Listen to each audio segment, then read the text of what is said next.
Matanong nga kita, kailan ka bibili nito? Kapag ka naka-out of stock na naman, yan tayo sa'yo tapos magre-reklamo ka. Di ka nakaabot or naubusan ka. Kung ngayon pa lang nag-check out ka na nito, di hindi ka na magkakaroon ng problema, di ba? O, tamo, ang ganda niya, no? Di ba? Lakas makasosyal yung dating niyan. Yayamanin ang dating mo. At higit sa lahat, hindi lang siya pang OOTD, pang protection din sa mata, guys. Yan, anti-radiation na rin ito with UV 400 protection. Tsaka gusto mo bang malaman kung talagang anti-radiation to? Yan, di ka pa naniniwala Yan, ititest ko na sa harapan mo para makita mo. Makita mo ba yan? May testing card tayo. Ganyan ang pag-test. Nasa ibabaw yung lens. And ito yung torchlight. Yan ang gagamitin natin. Yan, tingnan mong mabuti ha.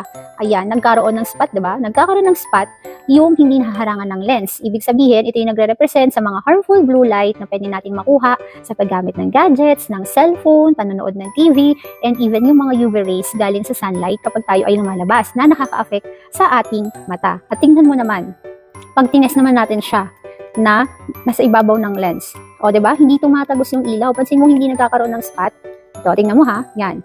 O. Diba? Kaya ano pang hinihintay mo? Ano pa bang proof yung gusto mo para bumili ka at maniwala ka na anti-radiation talaga yung lens na to? At higit sa lahat is may blue lens reflection na rin siya. Ito yung blue lens na yan, o, diba? Anti-radiation na rin talaga yan siya. O, diba? Ang ganda niya.